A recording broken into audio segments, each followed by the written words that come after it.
بسم اللہ تعالی وقولوا للناس حسنا۔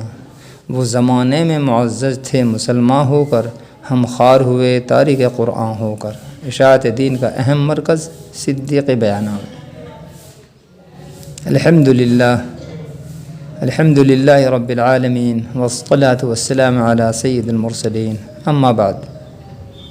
سامعین، اعتکاف جو کہ خالصتاً للہ ہو، بہت ہی اہم عبادت ہے، اس لیے کہ معتکف اللہ رب العزت کا خاص مہمان ہوتا ہے، اور ہم دنیا میں دیکھتے ہیں کہ میزبان اپنے مہمان کی ہر ممکن عزت کرتا ہے، اس کی مہمان نوازی کرتا ہے، اس کے رہن سہن تمام ضروریات کا خیال رکھتا ہے، خود دقت برداشت کرتا ہے، لیکن اس کی خواہش ہوتی ہے کہ اس کا مہمان اس کے پاس سے خوشیاں لے کر اور اس کی طرف سے عقیدت مند واپس ہو، اسی لیے حتی الامکان اس کی خدمت گزاری کرتا ہے۔ اور اسی طرح سے احکم الحاکمین رحمان الرحیم جو کہ اپنے بندوں پر بہت ہی مہربان ہے اور ہر وقت ہی مہربانی فرماتا رہتا ہے، اپنے مہمان کو، معتکف کو بے انتہا عزت دیتا ہے، اس کی خواہشات کو پورا کرتا ہے، اس کی توبہ اور استغفار کو قبول فرماتا ہے، اس کی دعائیں وہ اپنے لیے مانگے یا دوسروں کے لیے، تمام دعاؤں کو قبول فرماتا ہے۔ خالق ارض و سما قادر مطلق اپنے معتکف بندے کو ہر طرح سے خوش رکھنے کی کوشش کرتا ہے اور اس کو بے انتہا خوشیوں کے ساتھ، انعام و اکرام کے ساتھ واپس کرتا ہے۔ یہی تو وجہ ہے کہ دوسرے لوگ نہایت عقیدت کے ساتھ معتکف کے پاس آتے ہیں اور اللہ کا مہمان ہونے کے سبب اس سے بارگاہ الہی میں اپنی دعائیں کراتے ہیں اور قبولیت کا یقین رکھتے ہیں۔ سامعین کرام، اعتکاف 3 قسم کے ہیں: واجب، سنت اور مستحب۔ کوئی منت مانی، نظر مانی کہ میرا فلاں کام ہو جائے، فلاں کام میں کامیابی حاصل ہو جائے، فلاں مشکل، پریشانی، بیماری وغیرہ سے نجات مل جائے، تو 1 دن کا، 2 دن کا، 10 دن کا اعتکاف کروں گا۔ ایسا اعتکاف واجب ہے جس کا پورا کرنا لازم اور ضروری ہے۔ اور یہاں پر یہ بھی دھیان رہے کہ اس اعتکاف میں روزہ رکھنا شرط ہے، بھلے ہی نیت کی ہو یا نہ کی ہو، پہلے سے ارادہ کیا ہو یا نہ کیا ہو، لیکن روزہ رکھنا لازم اور ضروری ہے۔ اسی لیے صرف رات کے اعتکاف کی نظر درست نہیں ہے، اعتکاف دن کا ہونا ضروری ہے تاکہ روزے کی شرط پوری ہو جائے۔ دوسرا اعتکاف سنت ہے۔ رمضان المبارک کے آخر عشرے کا اعتکاف سنت ہے، البتہ یہ اعتکاف سنت علی الکفایہ ہے کہ بستی محلے میں سے اگر ایک شخص بھی اعتکاف کر لے گا تو سب کی طرف سے سنت ادا ہو جائے گی۔ اعتکاف مسنونہ چونکہ رمضان مبارک میں ہوتا ہے، اس لیے اس میں روزہ شرط کہنے کی کوئی ضرورت ہی نہیں ہے، کیونکہ رمضان مبارک کے مہینے میں تو روزہ رکھنا فرض ہے ہی۔ اور تیسرا اعتکاف مستحب ہے، نفل ہے، جو کہ کم سے کم مقدار رات یا دن وغیرہ کے کسی بھی حصے میں ہو سکتا ہے۔ بعض کے نزدیک نفل اعتکاف میں بھی اگر پورے دن یا زیادہ کا ارادہ ہو تو اس میں روزہ شرط ہے، اور بعض کے نزدیک روزہ شرط نہیں ہے، اور یہی صحیح بھی ہے۔ اعتکاف کی حالت میں 2 قسم کے افعال حرام ہیں، یعنی ان کے سرزد ہو جانے سے اعتکاف ختم ہو جائے گا۔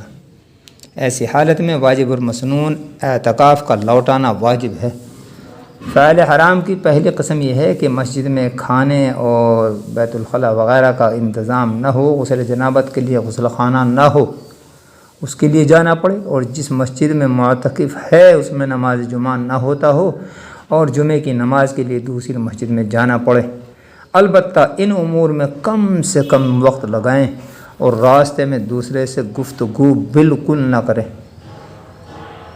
اگر کسی کی جان خطرے میں ہو اور معتکف اس کی جان بچانے میں معاون و مددگار ہو سکتا ہے تو اس کو اس حالت میں چلے جانا جائز ہے، لیکن اس کا اعتکاف باقی نہیں رہے گا۔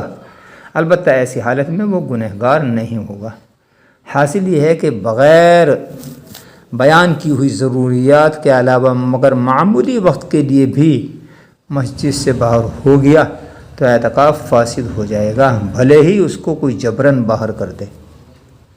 دوسری قسم حرام افعال میں سے جمع وغیرہ کی ہے، قصداً ہو یا بھولے سے، ہر حال میں اعتکاف فاسد ہو جائے گا۔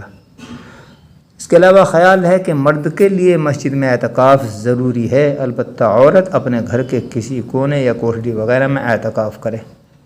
سامعین، حالت اعتکاف میں بلا سخت ضرورت کسی دنیاوی کام میں مشغول ہونا مکروہ تحریمی ہے۔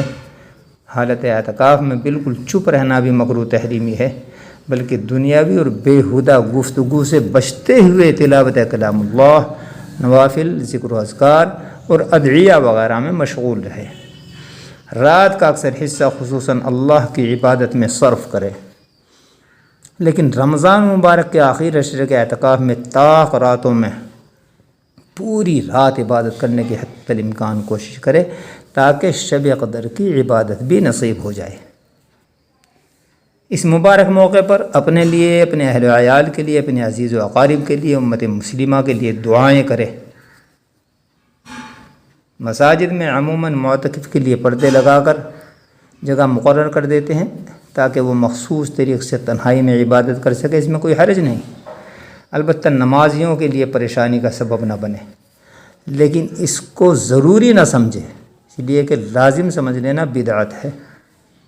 سب سے آخر میں یہ کہ بہتر اور افضل یہ ہے کہ جب بھی مسجد میں بغرض نماز وغیرہ جائیں تو اعتکاف کی نیت کر لیں تاکہ اعتکاف کی فضیلت اور ثواب بھی نصیب ہو جائے۔ یا اللہ ہمیں توفیق عطا فرما۔ امید کے عمل پیرا ہو کر عند اللہ اجر عظیم حاصل کریں گے۔ وآخر دعوانا الحمدللہ رب العالمین۔ پوری ویڈیو سننے کا شکریہ۔ امید ہے کہ ان معروضات پر عمل پیرا ہو کر عند اللہ ماجور ہوں گے، اور اگر آج تک آپ میرے اس چینل صدیقی بیانات سے منسلک نہیں ہوئے تو میری حوصلہ افزائی کے مد نظر اس چینل کو اسی وقت سبسکرائب کر کے صدیقی بیانات سے منسلک ہو جائیں، جڑ جائیں، ساتھ میں ظاہر ہونے والی گھنٹی کو پریس کر دیں تاکہ میری طرف سے جاری کردہ ہر نئی ویڈیو کا نوٹیفیکیشن سب سے پہلے آپ کو دستیاب ہو اور آپ اسی طرح فیضیاب ہوتے رہیں۔ اور ہاں، اگر آپ صدقہ جاریہ کا ثواب بھی چاہتے ہیں تو اس ویڈیو کو اپنے متعلقین کے ساتھ میں شیئر کر دیں، عند اللہ آپ کو ثواب جاریہ حاصل ہوگا انشاءاللہ۔ کمنٹ میں اپنے رائے کا اظہار بھی فرماتے رہیں، اور اگر آپ میری دیگر ویڈیوز بھی سننا چاہتے ہیں تو الصدیق دینی چینل یا صدیقی بیانات سرچ کر کے سن سکتے ہیں۔ دعا گو ہوں اللہ رب العزت آپ حضرات کو ہمیشہ خوش و خرم رکھے، میرے لیے بھی دعائے خیر فرماتے رہیں۔ زندگی بخیر رہی تو اگلی ویڈیو کے ساتھ پھر ملاقات ہوگی انشاءاللہ۔